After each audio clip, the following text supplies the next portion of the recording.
Tiga. Assalamualaikum warahmatullahi wabarakatuh. Greetings fellow lecturer. We are the students of the National Forum Discussion Group 8, and we today will be taking liberty in presenting our midterm project for ELBG. So first, allow us to introduce ourselves as an initiative. My name is Fatih. My student ID is 1923254, and my name is Jami, and my student ID is 190-23257.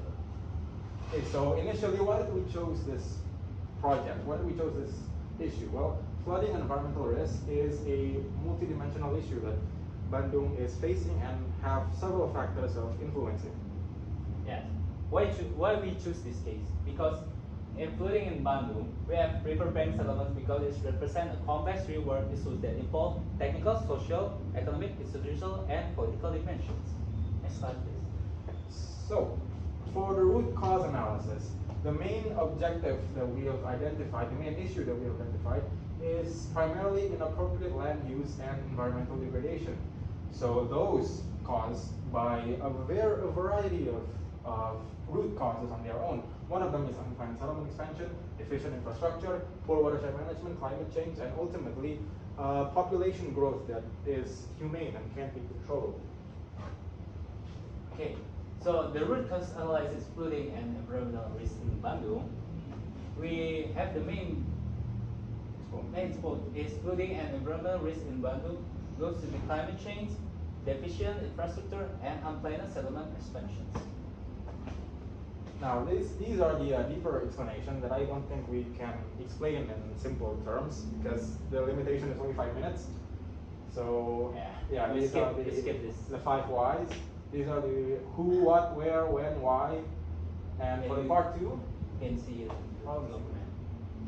Okay, part 2. Problem statement. We have an existing current condition and ideal desired condition, problem gap, single sentence, focal for problem. Yeah, those we can explain because we have no more minutes. We have limited time. Yeah, limited time. So part 3, the problem solving and discussion. We chose to approach this issue by a hybrid layered strategy that combines upstream nature-based solutions, primarily focused on the environmental friendly targets, with engineering, household level resilience, and institutional financial mechanisms.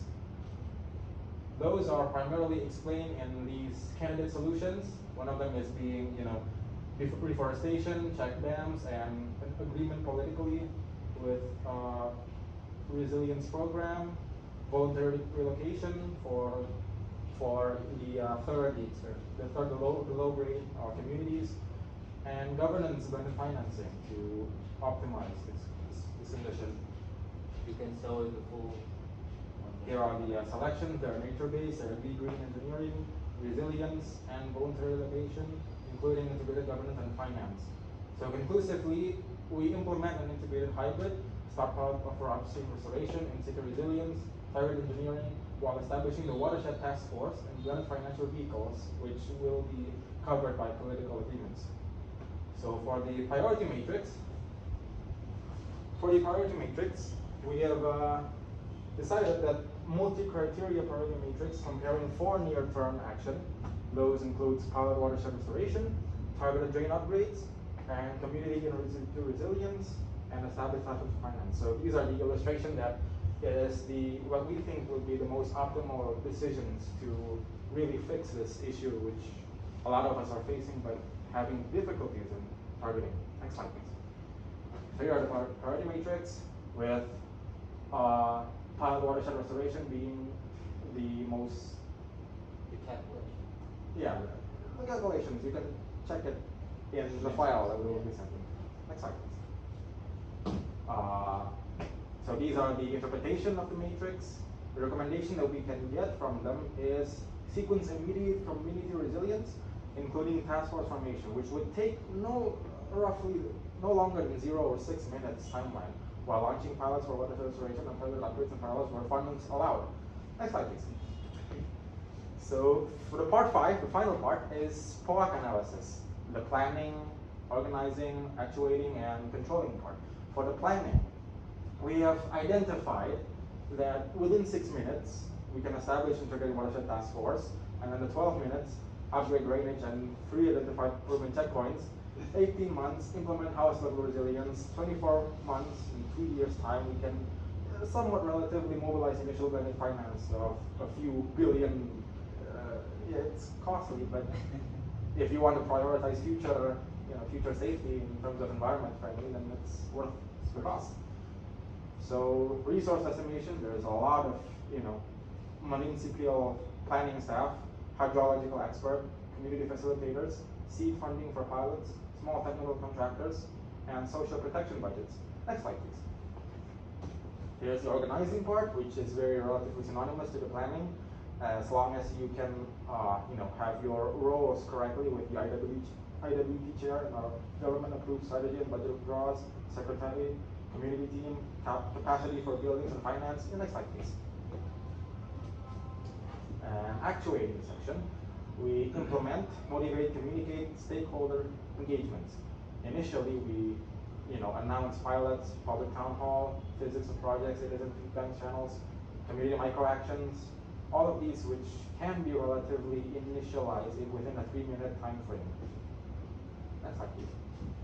And for the final section of the PUAC analysis controlling, we will initially input or process KPIs, funds dispersed within per month, and then concurrent controls, periodic controls, preventive controls, corrective controls, with a relative deviation of minus 20% for each 2 months. Depends on the adaptive review to adjust interventions. Next slide, please.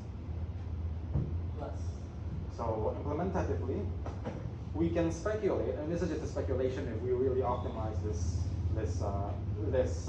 little project here. So for the first 3 months, we can at the very least form an IWT. We can map our environmental structures, quick community measures with every, there's the population control here is difficult, and construct an MNE baseline. Yes. So for the ranges between 3 months into 1 year, we can pilot upstream restoration, target drain upgrades. Those are the main things that really I think have issues in Bandung specifically. And first tranche of household upgrades plus secure blended finance commitments. So on the ranges of between 1 year and 3 year, we can at the very least implement select or voluntary relocations if needed, institutionalized O&M and finance instruments, integrated watershed plan, into Bandung spatial plannings. And 3 years above, for hopefully years to come, we can expand citywide refined PS and resilience bond issuance. So next slide, please. So that's all for our explanation for today. More can be extracted in the files. If you have any questions, you can feel free to ask within our email. Thank you very much for your listening, and Assalamualaikum warahmatullahi wabarakatuh. Lu bener-bener